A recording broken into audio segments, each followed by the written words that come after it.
Chelsea ended the season strong, winning both the Conference League and the Club World Cup, but now the focus changes towards the 2025-26 Premier League season and the summer transfer window before it. Today we're going to take a look at the Chelsea squad, address which outgoings need to happen, where the gaps in the squad are and how to fill them.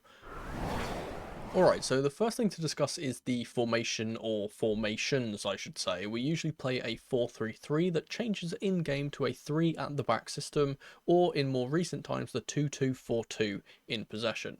Thus, when looking at the Chelsea squad, we need to take these systems into consideration when selecting the correct players for each position, and I'll be showing all feasible possibilities in this video. Let's start with the goalkeepers. With Georgia Petrovic's recent transfer to Bournemouth, Bettinelli's move to Man City and Kepa's move to Arsenal, it leaves us with only 4 senior goalkeepers at the club. And yes, I say senior because I won't be discussing any youth products in this video unless they are absolutely relevant.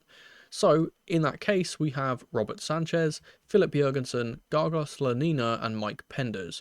Let's talk about that last man first. I think that Penders is one of those types of players that we kind of already know is going to be leaving, so I've earmarked him for a loan. He's probably going to go to our sister club, RC Strasbourg, and that's a good thing for him to be the number one at a big European club, as a club that's going to have European competition this season as well. It's nice to see. When it comes to goalkeeper, you really want to have 3 goalkeepers in the team that are seniors, and then maybe a youth player that can come in for certain cup games if needed. So having Robert Sanchez, Philip Jurgensen as the kind of number 1 and number 2, and then Gargos Slonina as the number 3 works really well for us. And I think that Slonina, despite going on a few loans and stuff, hasn't really ever lived up to that hype yet that we kind of had for him. So I think him settling in to be a third choice goalkeeper for us and getting paid a good amount whilst doing it would be a good thing for him.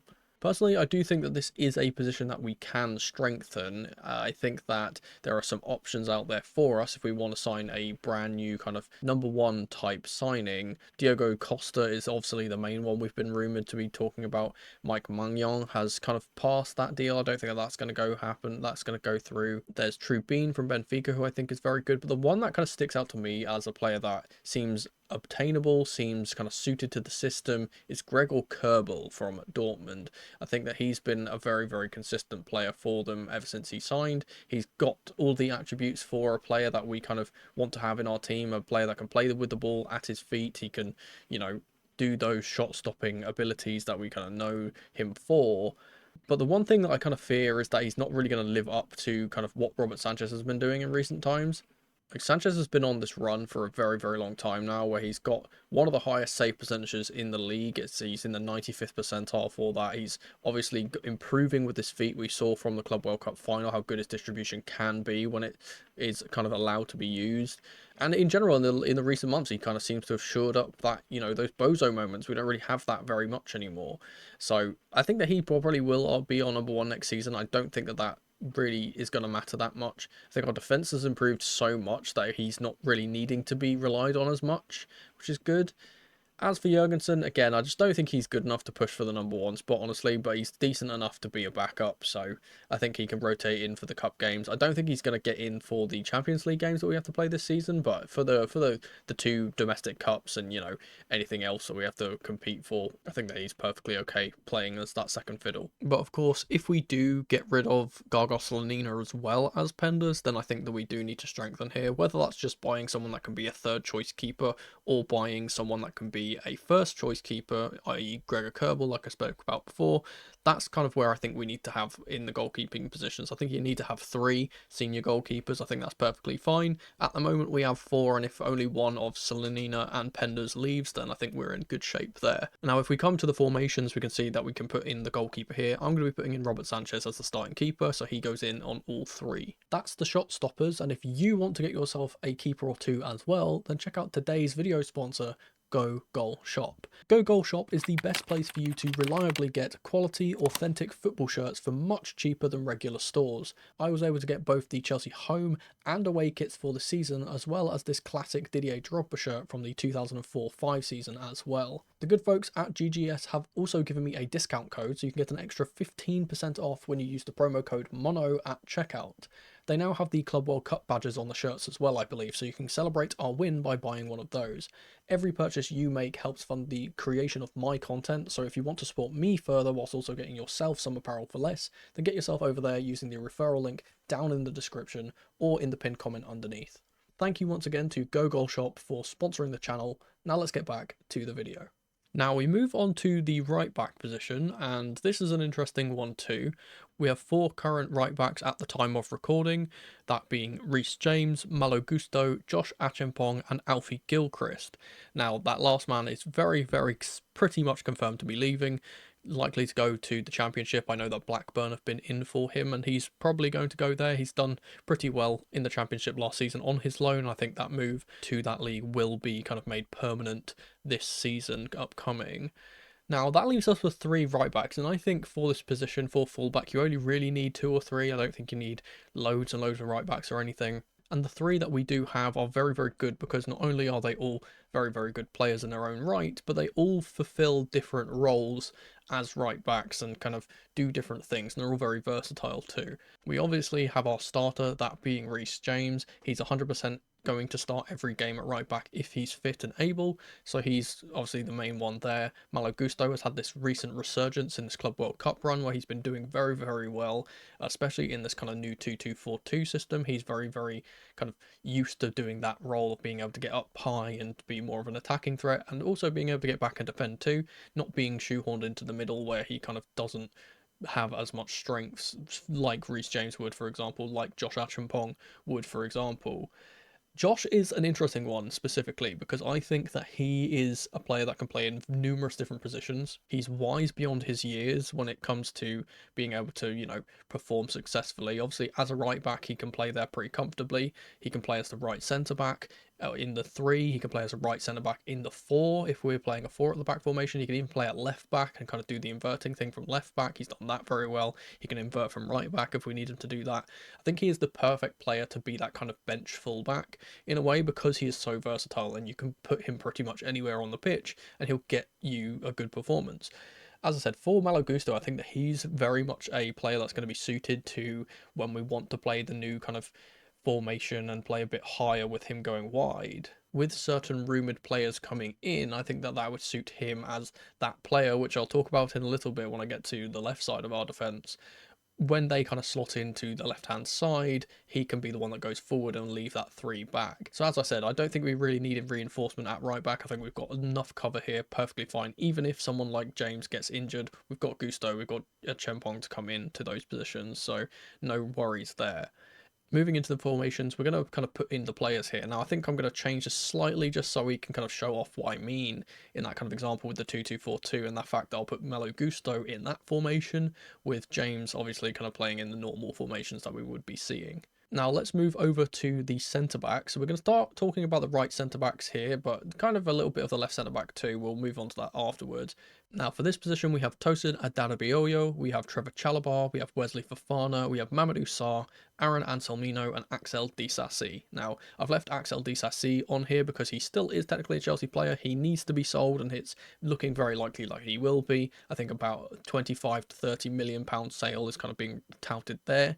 Whether he goes back to France or he moves to, you know, Serie A where he's kind of been linked to. I think he's been linked to a few moves in Serie A. Or if it's another Premier League club, maybe Villa want to pick him up again, he needs to go. He's not going to be a player that fits into this team anymore, and though I have a very big fondness for him and think that he could technically play that centre-back role pretty well, I don't think he's ever going to be playing for Chelsea again, and he's a player that needs to be shipped out. As for Anselmino, he's another one which I expect to be leaving on a loan deal. I don't think he'll be going on a permanent. I think a loan is good enough for him to get him kind of used to playing some more senior football. He's had a horrific injury record as of late in terms of him kind of playing senior minutes, so hopefully he can get that under check and we can kind of see him for a full season, see how well he gets on, and then when he comes back to the club we can assess him depending on if any other people leave. The likewise could be kind of said about Mamadou Sarr here. Now the reason why I put these two on here, by the way, these two are very kind of obviously they're rumoured to go out on loan. Sarr is very clearly probably going to go to RC Strasbourg, go back to the club that he came from for another season, and then he can settle into the team, like I spoke about with Anselmino. But the thing about these two, which I think are really interesting and do hold kind of like value in this, is the fact that they're both very, very good at going on either side of the two centre-backs. Anselmino is a player that can definitely play on the left-hand side of a two-man centre-back duo. Sarr, again, is one that we've already seen kind of being deployed as the right centre-back in a three at the back, but he can also play central. He can also play on that left side too. I think these two are very, very versatile, and that's kind of why I put them on this initial list, but they could also be on the left centre-back list as well. As I said, I expect both of these two to leave, so that would leave us with three right centre-backs, which would be obviously Tosin, Chalobah, and Wesley Fofana. Now, Fofana is the next one we need to talk about. I think that the days of him being our top centre-back, or kind of, first choice right centre-back, are gone now. I don't think he is reliable enough for us to be suggesting that he's going to be moving straight into the team as soon as he's fit, you know what I mean? I don't think that he's earned that right to move straight back into the team, considering how poor he has been in terms of keeping himself fit. And obviously there's been a lot of kind of reports of him rushing his recovery and not taking things seriously. When you're doing that, it kind of affects the way you get seen in a way, and I think that he has lost his place as that first choice centre back. Do I think that he is good enough to play for Chelsea still? Absolutely. I think that on his days he is the best centre back at the club. The issue is the fact that we kind of can't rely on him anymore, and because of that, that would leave us with literally only the two centre backs that I listed before, Tosin and Chalobah, which in my opinion is a little bit light. We're going to be playing a lot of games this season, obviously with the Champions League and cup competitions as well, so I would probably invest here as well. And it is not just talking about right centre back, it's also left centre back too. I think that we need to get a centre back in, and whether that's a right sided centre back or a left sided centre back doesn't really matter to me. The one player that I think that we can kind of go for here, and I think this is a bit unrealistic, but it's the one player that I feel like is actually worth going for, and that is Antonio Silva from Benfica. Now, he's only 21, but that hasn't really stopped us looking at players at that age range before, and because of his young age, he's obviously got a lot more to kind of give. We've already shown already in his very short kind of tenure how good he can be defensively, and even we saw it in the Club World Cup, how good he was against us. Obviously that really big goal line clearance was a big kind of earmark for him, but the thing which is interesting about the way that he plays is that he's a very progressive player. He's not a player that likes to kind of, just pass it back and sideways. He likes to play the ball forward. He likes to carry the ball out from defence, which is good. We need those types of players. And in comparison to other peers in his kind of position, he does trump them in those regards. His defending is obviously kind of already stated. We wouldn't be looking at him at all if he wasn't a good defender, let's be honest. Could obviously there's still room for improvement, but again, as I said, he's only 21, and I think that he's kind of the one that I would earmark if we're going for a right-sided centre-back, though I don't think that is where we really need to put our effort.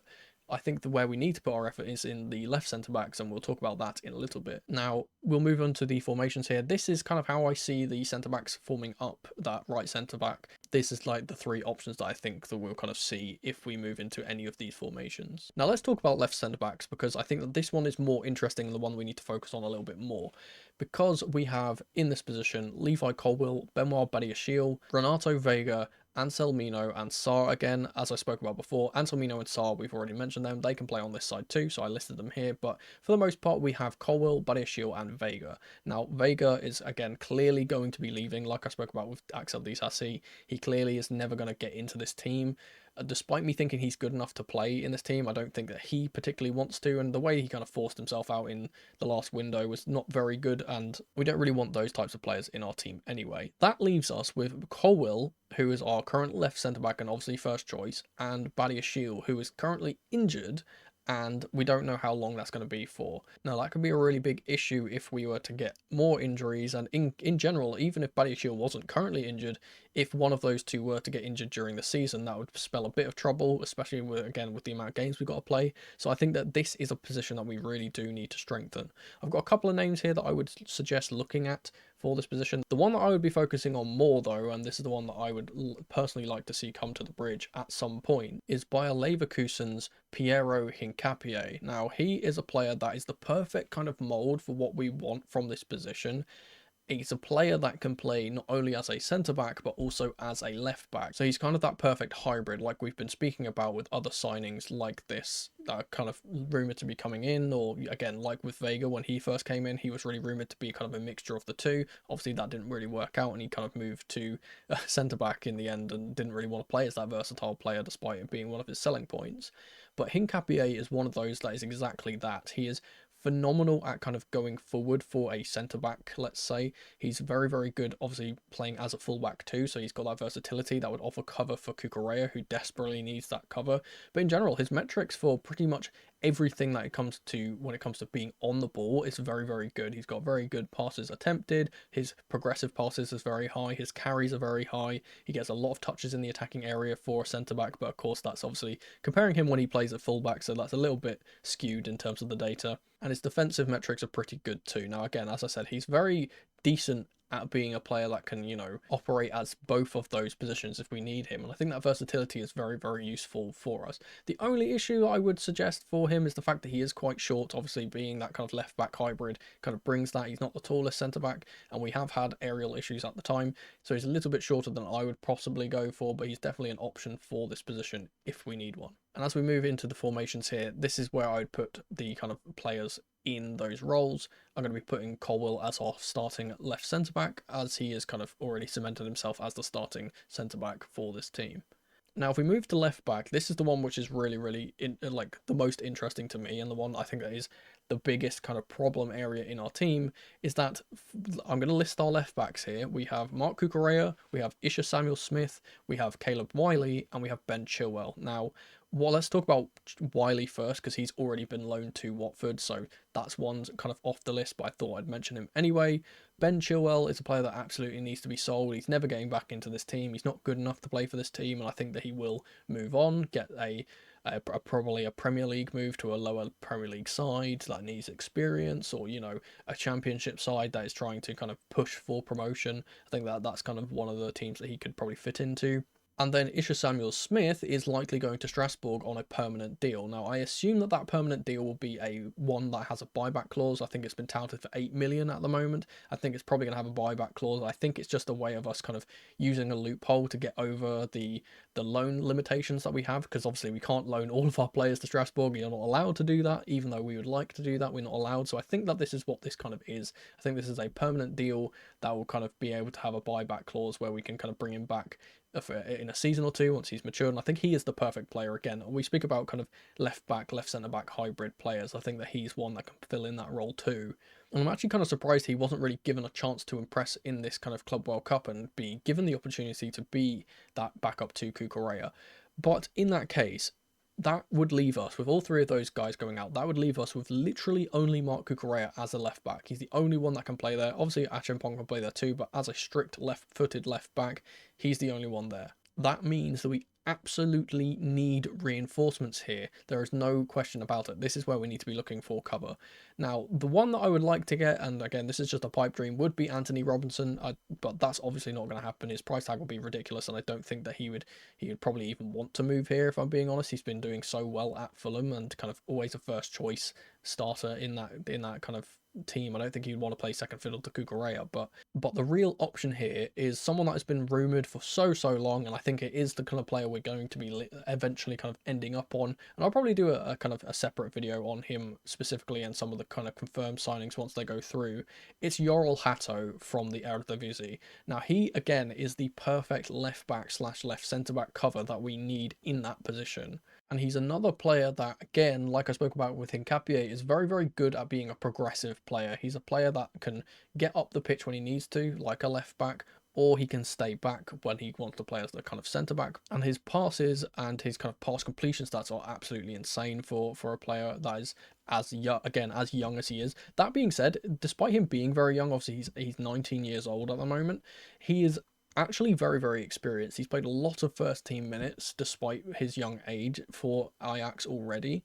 And again, he's another one of those players that, again, I think he's very, very solid defensively. His metrics in that kind of regard are pretty good. And like Marc Cucurella, he's a player that can kind of play in numerous positions. So if we do want to push Malo Gusto high in that 2-2-4-2, for example, or the kind of three at the back variant of that we've kind of been seeing with Cucurella dropping deeper, he is a player that can play there. I think that he is a player that can drop into that left centre-back kind of role, being that kind of hybrid player, and allow Malo Gusto to go forward. And obviously, as a kind of rotational player, if we're doing a full rotation like we did for example, in the Conference League, where we rotated our 11 completely, if we're doing the same type of thing for the Cup games, I think that he can come in, so can Malo Gusto, we can rest Cucurella and James at the same time, and those two profiles fit very, very well together, so Gusto can go forward as Hato comes back. And as I kind of move back into the formations here, you can see how this kind of works. If I look at if you look at the kind of formations, you can move them around and see, like, hey, this is where the players can kind of fit in together if they've rotated in. If we're playing a first choice team, this is kind of how it will look, so we can take a look at that as well. And obviously that would be Cucurella coming in instead of Hato, but I think that that's kind of where we need to be looking for. Now we move into the midfield for the first time. We're going to talk about the defensive midfielders first. This is quite kind of flexible in the way that some certain players can kind of play here or play further up, but I'm going to just list the players that I think can play in the kind of solo DM role, let's say. The first is Romeo Lavia, the second is Moises Caicedo, third is Andre Santos, the fourth is Dario Asugo, the fifth is Reece James, and the sixth at the moment is Ugachukwu, Leslie Ugachukwu, that is. I think the reason why I've kind of put him at the end of the list is that he's a player that needs to be sold. I think that he definitely has the kind of ability to play in a top side but Chelsea, it just didn't really work out for him. Obviously, he went on loans, and it was kind of unfortunate being on a loan at Southampton where they weren't very good. And for me, him not being included in this latest Club World Cup squad is a real kind of nail in the coffin for his career. I expect him to move to probably a team in France. I think he'll be a permanent sale. I don't think he's going to be a loan. I expect him to kind of leave, and that would leave us with 5 options for that loan DM, which I think is perfectly fine. I don't think that there's any reinforcement needed there, and in fact I think it's actually the most solid part of our team. Lavia, of course, is the player that can play as the deeper player or play a little bit higher. He's obviously the one that's very pressure resistant, but again, his kind of injury record is a little bit suspect. That would leave us with 4 defensive midfielders, and I think that's perfectly okay.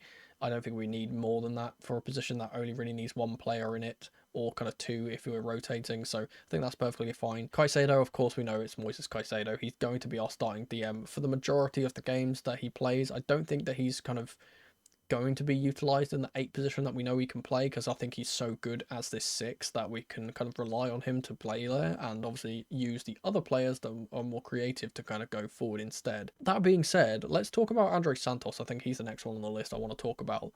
The thing which I think is about him, which is really interesting, is that, of course, he can play further up, and we'll talk about him playing further up in a moment, but he can also, as we saw from the Club World Cup, when he was given the opportunity, he can play in this defensive midfield role, and he can do that and handle himself very well. I think that this gives us an interesting kind of dynamic in the fact that he is a player that can play both roles so well, that when we're mid-game, he can be a perfect substitute, because he can either come in for an offensive player like Enzo, for example. He can come in for Enzo Fernandez off the bench, or he can come on for Caicedo or Lavia if one of those two gets injured or whatever, and you can slot in there as well. I think he's very versatile in the midfield, and we kind of seen that from the way that he's been playing at Strasbourg in the last kind of 2 seasons, or let's say 1.5 seasons, where he's a player that is very defensively solid, but can also get forward and get into the box and get goals.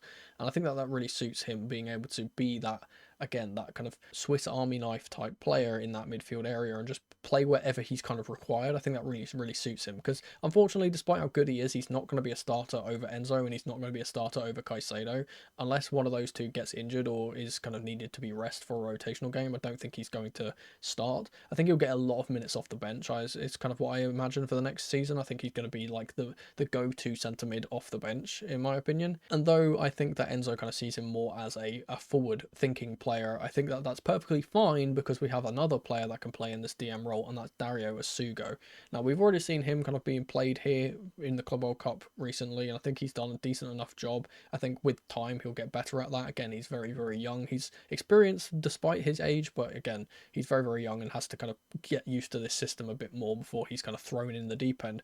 But I do think that he is a very good profile for that position, especially when he kind of, you know, comes in for a rotational game, let's say a cup game. He can definitely play as the lone centre defensive mid with Caicedo getting a rest, because God forbid he definitely needs to get rest this season. Last season he played every single game, and I think that that's just not healthy for him in the long run. He's only 23, so again, he's going to eventually, those kind of all of those minutes are going to toll up and are going to have a big impact on his body, I would imagine, despite how much of a kind of man of steel we like to say he is. He can't be playing that many games a season, especially with extra kind of difficult games now with Champions League football. So I think Asugo can obviously rotate in for some of the cup games, give Caicedo a rest, let him play in the Champions League games, and that we can kind of have that as a dynamic too. And then, of course, the last one is Reece James. Now, we spoke about him earlier in the right back role, so I'm not going to talk about him for too long. But again, he's another profile that we can play in that midfield if we need to. Obviously, Enzo Maresca has shown in this kind of new system that we play that he's very, very suited to playing there. He did very, very well in there in the Club World Cup against the best midfield in Europe, so no questions that he could definitely play there now. So yeah, he's just another option if we want to go for a bit of a different dynamic, or if we want to play with kind of, we want to play both right backs at the time. We want to see Malo Gusto getting high like we did in the Club World Cup. If we want to play both of those two at the same time, because we need both the profiles, that James can slot into midfield as well. Now, if we take a look at the formations, this is where I'm going to be putting the DMs. Now we move into the more advanced midfielders here, the two kind of 8s, they are hybrid 8/10s, and because of this it's kind of hard to kind of define the different roles. I'm putting them as left centre mid and right centre mid, although it's more so kind of the 8 player who kind of plays as the up and down player and can drop a little bit deeper, and then the 10 really, because we kind of have that kind of hybrid position. So I've separated this into different categories, and it will make a little bit more sense when I kind of speak about it in a moment here. For this first position, we're going to go obviously deepest in the team to further forward. So we're going to talk about the 8s. So the list for this position goes as follows. We have Enzo Fernandez, Andre Santos again, Kiernan Dewsbury-Hall, and Carney Chukwuemeka. Now, Carney is another one. Again, I've put him at the bottom of the list because he needs to be sold. I think he will be sold to Dortmund. I think that he's kind of already kind of settled in there. I think that that's a place where he's going to go. Whether we get a decent fee for him or not, I don't know. I'm not going to really comment on that too much. I think he's just a player that's kind of past his prime at this point in terms of being able to play for Chelsea. I don't think that he's ever going to get back into our team. I don't think he, after his injury, was ever really going to get back to the player that he was, unfortunately. So kind of sad for him. Hopefully he can revitalise his kind of game at Dortmund. Moving further up the list, we have Kiernan Dewsbury-Hall. Now, he's one that can play in either side. I put him on the left side in this kind of 8 role because I think that obviously being the only left-footed centre mid that we have, I think that he's very valuable to play on that side, though we have seen him obviously play as the 10 at times when he subs in for Palmer. We've seen him even play as a right winger at times. I think that that's kind of more of a stopgap solution. I don't think that's a position that he's going to be playing for the majority of the season. But again, I think that he's a player that needs to stay. A lot of people are kind of talking about him leaving. I think he needs to stay. I think he fills such an important understated role in this team, in the fact that he is the centre mid that will always come in and do a job regardless of where he's playing, regardless of how many minutes he gets. He's always going to be the player that puts in 100%, and he's not going to complain about being that rotational option. I think him coming in for obviously the Conference League games last season was very, very valuable for us, and he was very, very good in that competition, way, way better than I think a lot of people expected him to be. And yeah, I think that he's definitely got a place in this team, and I think that him playing as this kind of backup to Enzo at times in very, very rotational cup games, or again, being that substitute player that can come off the bench and provide a lot of energy off the bench, a la a Conor Gallagher, but I think that obviously Kiernan's a lot more technical than him. I think that that's a role that he can definitely play, and I think he has a value to kind of being that bench player. Above him is obviously Andre Santos. As we spoke about, he's kind of already being kind of earmarked as the Enzo Fernandez kind of backup, or the student to the master in a way, and he's going to be the one that kind of rotates in for the start on rotational games, I would like to say. If we're playing like a cup game, I think that Santos and Sugo will probably be the two kind of midfielders we play as these kind of slightly deeper-ish players. But obviously he can get forward as well, as we kind of saw in the Club World Cup. He provided a good assist for Tyreek George in that competition, that obviously getting really high up into Enzo's kind of left 10 position and being able to provide the assist there. So he can definitely play there, even though I don't think it's his best position. I think he can play a bit deeper, and I think that suits him a bit more. He can definitely play there, and that's kind of where we're going to see him.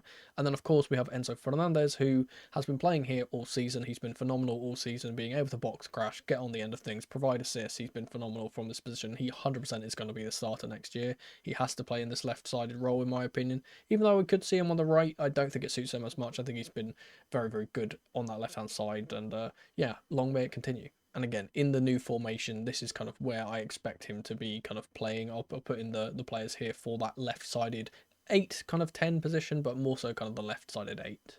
And now it's going to make a bit more sense of what I mean, because we're going to talk about the right-sided centre mid, and this is what I like to refer to as the kind of 10 of the team, because sometimes when we play that 3 at the back formation, sometimes it's a flat 3-2-5, sometimes it's a kind of 3-4-3 with a kind of diamond in the midfield, so it's kind of hard to talk about certain positions. And when we do move into that diamond, it's usually Palmer that moves into in the middle, that kind of 10 role that moves into that central role, while Enzo goes a little bit deeper in that left 8, as I like to call it. Now, for this position, we obviously have Cole Palmer, Christopher Nkunku, Kendry Paez, and Joao Felix. Now, this is interesting for me because obviously, again, we've got 2 players there that are probably going to be leaving. Joao Felix is 100% going to be going back to Benfica, I'd imagine, is kind of where he's being touted, and we're probably going to get quite a decent fee for him.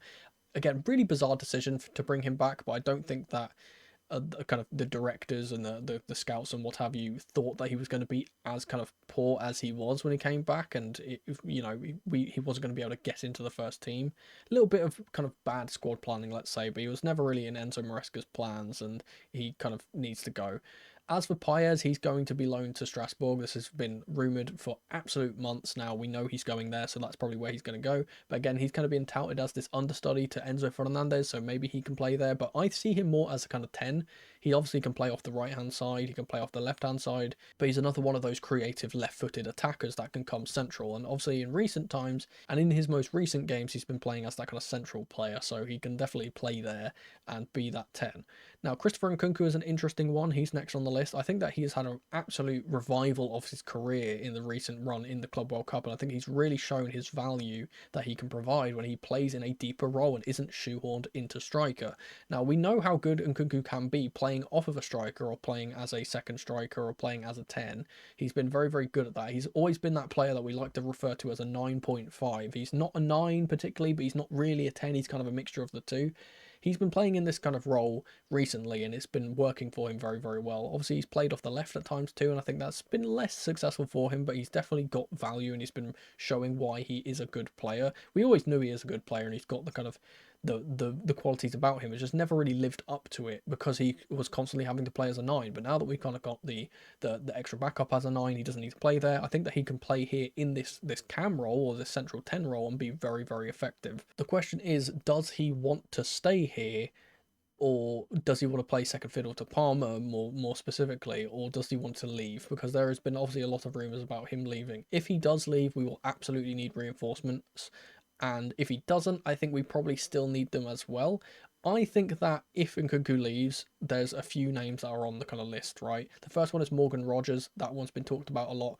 Mohamed Kudus has been talked about a lot, and he can play in this kind of 10 role. Obviously, he's another left footer, which I wouldn't particularly want.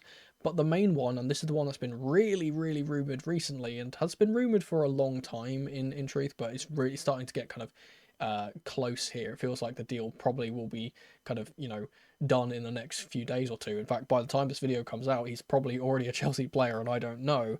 And that is Xavi Simons from RB Leipzig.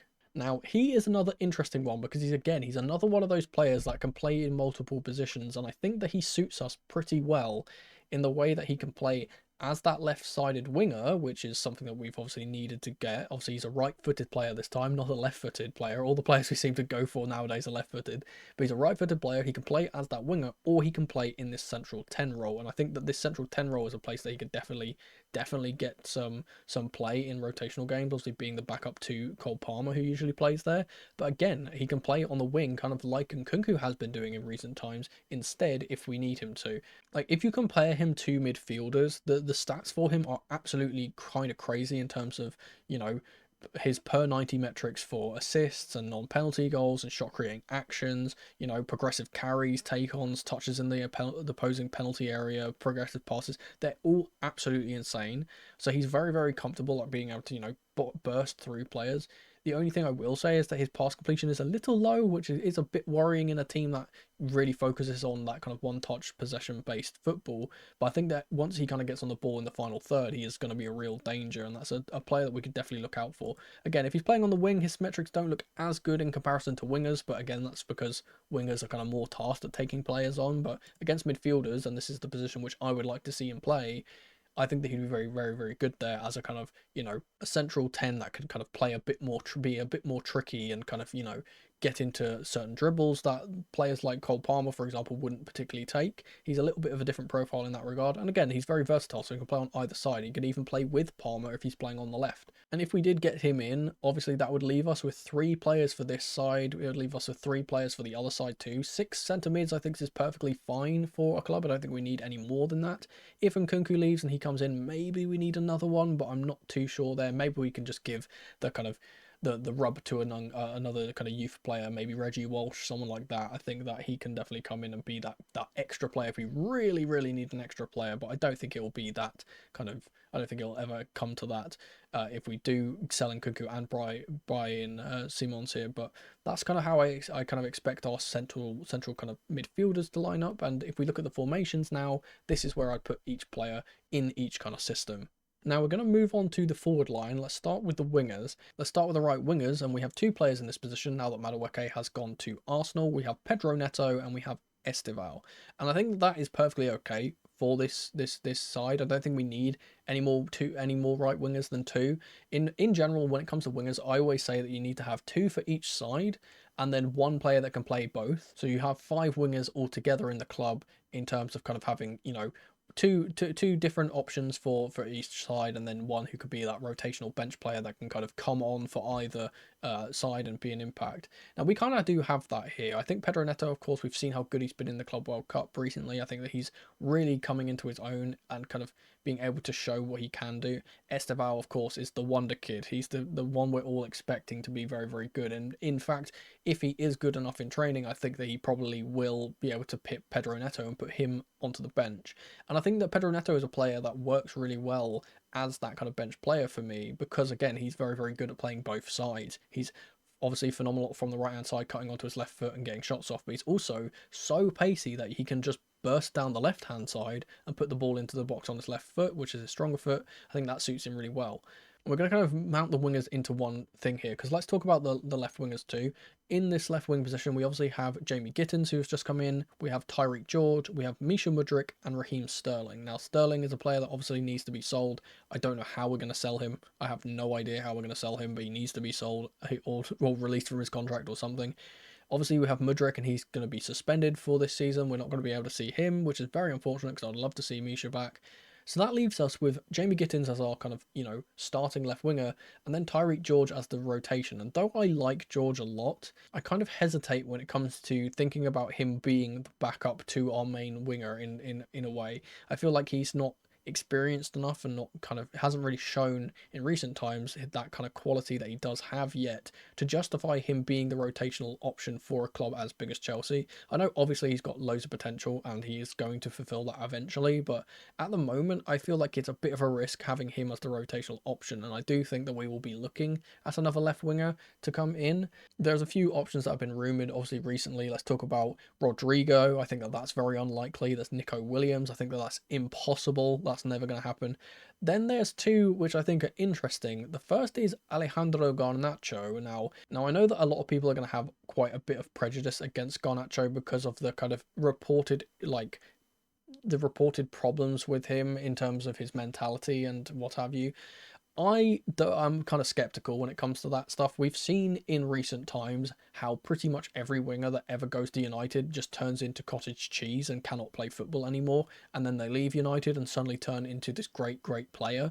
Like, it's not a coincidence that we've had in recent times Antony blowing up in La Liga. We've had Marcus Rashford moving to Aston Villa and doing really, really well. We've had Di Maria leaving United and then becoming an absolute icon at PSG. We've had Anthony Elanga obviously leaving there and becoming good. And the one which I think is even more important is obviously Jadon Sancho. We saw how Jadon Sancho was told that he was this utterly awful player and he was really lazy and never turned up to training or whatever. And we never saw that at Chelsea when he moved to us. We never saw that. He gave his all for us when he was here. And in general, I think he was very, very quality. I think there's kind of a stigma that comes around when it comes to United wingers. Apparently they've all got attitude problems, supposedly. Well, it can't be true of all of them, and I think that this is one that I don't think is 100% true. In terms of him as an actual player and as a kind of a player in terms of his on the pitch qualities, I think he's a very, very good player for, again, a backup option. I don't think he's going to get in ahead of Gittins, but he could definitely challenge him for that spot. I think he's very, very good when it comes to progressive carries and kind of dribbling. He gets a lot of touches in the penalty area. He's very good, very, very good at receiving the ball up high in, kind of up high in the pitch. The thing which is really interesting about him, and the thing which I like about him, is that he takes a lot of shots. He's never afraid to shoot. He's a player that, when we've kind of seen in last season, obviously we had Jadon Sancho on that side, and it was really frustrating because our wingers would never shoot. They would kind of dribble and dribble and dribble and then pass it back, and they wouldn't take those risks at actually getting shots off. In recent times, that has kind of changed, and we have been seeing our wingers get more involved when it comes to goals. And I think that Garnacho is a player that could definitely do that for us. Again, I don't think he would be a starter for us. I think he would be a rotational option. And again, I know there's a lot of kind of fear about his mentality and about social media presences and things in terms of his family, but I don't hold that against the player, and I think that he would be an option that we could definitely go for. And obviously, because there's been this big falling out at United, I don't think he'd be very expensive. I think we'd be able to get him on a cheap kind of deal and get him over here, and it would be another kind of collection of those South American talents that we have. He'd be able to settle in pretty quickly, I would imagine. However, the one that I want to talk about more, he's the one that I'd love to have as a backup, and he's the one that I think would be very, very cheap considering the situation of his club, and that is the Belgian talent Malik Fofana. Now, unfortunately, the one thing I will take against him is the fact that he's left-footed, and I would prefer to have another right-footed talent. That's kind of what we need in terms of the profile, but he is so, so good, and again, he's going to be very, very cheap because obviously he plays for Lyon, and Lyon are kind of, in this really bad situation with their club at the moment. In terms of his stats, he's got 9 goals and assists in 29 games in Ligue 1, and then another 7 in the Europa League, so he's got very, very good kind of, consistent numbers, let's say, throughout those two competitions. I think the thing which is very interesting about him is that against other wingers, he's in the 90th percentile for non-penalty goals, he's in the 98th percentile for progressive carries, and again in the 90th percentile for progressive passes received, like Garnacho. He's a very similar profile to Garnacho in a way, except he doesn't really take as many shots. And in the system that we play, when we play these really wide wingers and we like to have our players kind of taking players on and just, getting past people to then get the ball into the box, we need a player that's going to be as good as progressive carries as someone like Malik Fofana. I think he's very, very good at getting past people, and that's something we really, really need. And again, he'd be a very, very cheap option for that kind of rotational, left wing position, because again, Jamie Gittins is 100% going to be the starter. We've paid the big bucks for him. There's no doubt in my mind that he's going to be playing off that side.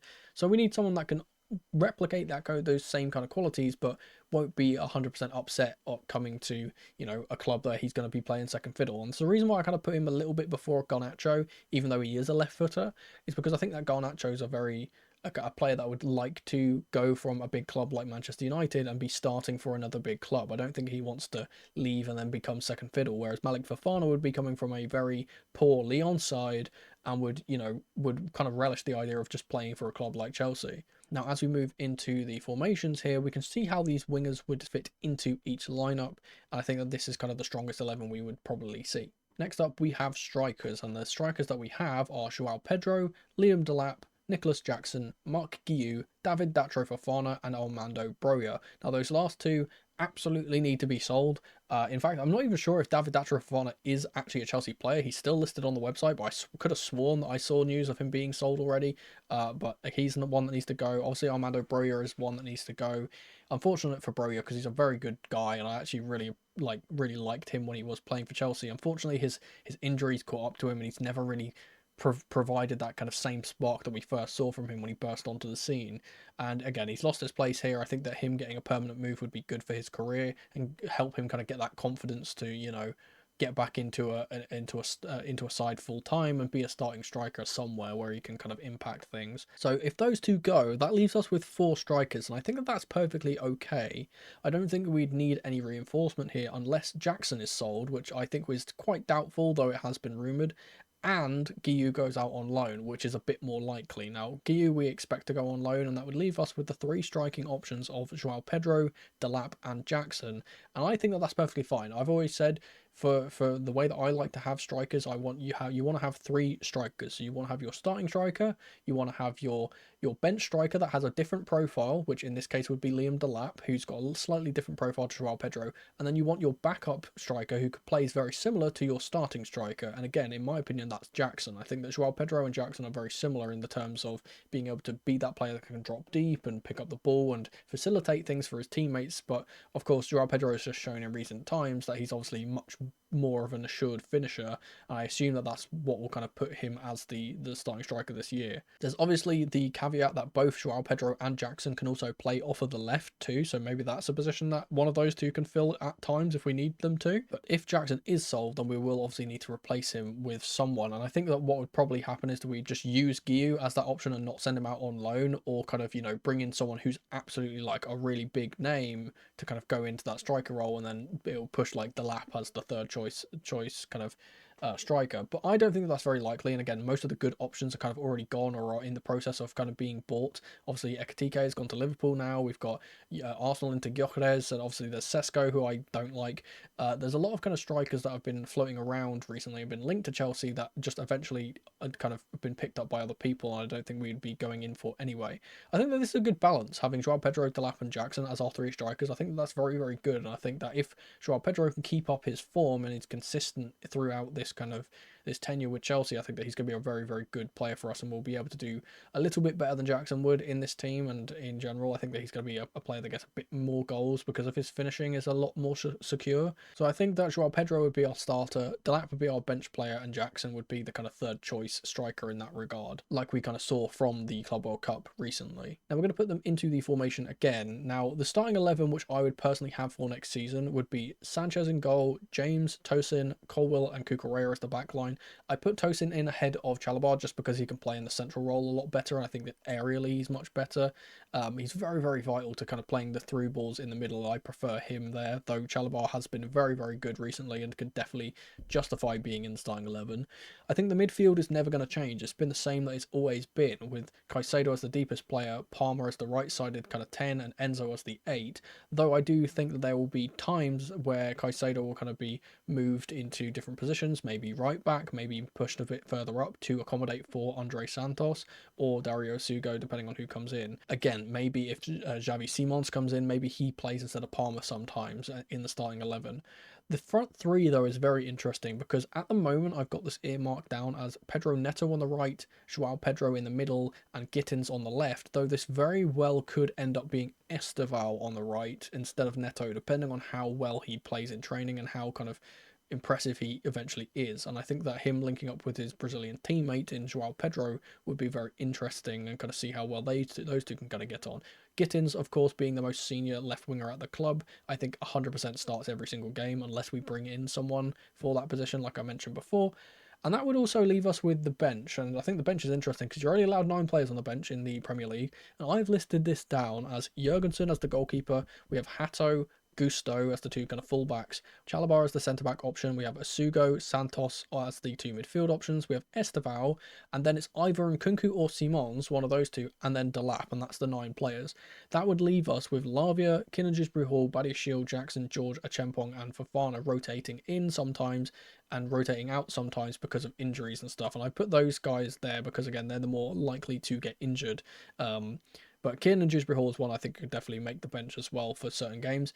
Again, we've got such a big squad that, like, with the amount of games that we have, I imagine we will play basically 2 starting 11s next season in the cups and in the Champions League and Premier League games. I think that's kind of what we'll see, kind of a dynamic where in Premier League games and in Champions League games we'll see this kind of first starting 11 that I put out, but in the other 2 cups, the EFL and the FA, I imagine we'll kind of see the kind of rotated side come in and we have to see a kind of totally different 11, and then obviously the bench would change as well. We get some opportunities for not only these players I've just mentioned that are kind of on the bench's bench in a way, but also some youth players. I think we'd get some opportunities there.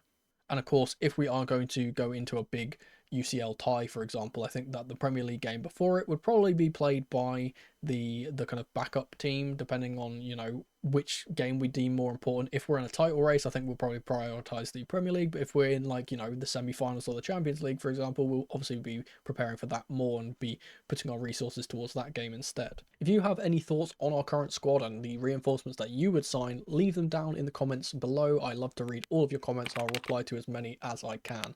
Quick reminder to check out Goal Shop down in the description or in the pinned comment. Don't forget to like the video, it really helps out the channel, and subscribe for more videos like this as well. Thank you guys so much for watching as ever, and remember, football could be as simple as black and white. Something ain't right, I'm drowning in the ocean. I'm still alive, but I feel the fall in motion. I lost the fight and now I'm finally floating, but I still try to hide my emotion. Who am I? In pieces I've been broken. It's black and white, but my